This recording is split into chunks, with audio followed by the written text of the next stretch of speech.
સમાચાર કચ્છમાંથી કે જ્યાં લખપતમાં 14 લોકોના રોગચાળાથી મોત થયા હોવાની વિગતો મળી રહી છે।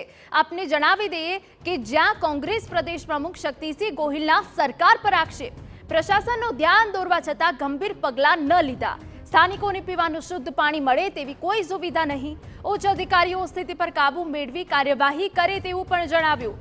આ સાથે જ આક્ષેપ કર્યો છે કે વારંવાર ધ્યાન દોરવા છતાં સરકારી તંત્રના પેટનું પાણી ન હલ્યું। એક પણ જવાબદાર અધિકારીએ લખપતના ગામોની મુલાકાત નથી લીધી।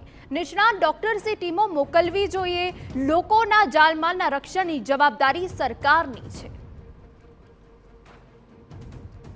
લોકો હોસ્પિટલમાં જવા લાગ્યા હતા અને 2 મૃત્યુ થયા હતા કે તરત જ સરકારનું પણ ધ્યાન દોર્યું, જવાબદાર અધિકારીઓનું પણ ધ્યાન દોર્યું, પરંતુ કોઈ જ ગંભીરતા નહીં લેવાવાના કારણે આ ગણતરીના જ દિવસોમાં કચ્છ જિલ્લાના લખપત તાલુકાના બેખડા, સાંધ્રો, મોરનગર, મેડી, ભારાવાંડ, વાલાવારી અને લાખાપાર ગામોમાંથી 14 વ્યક્તિઓ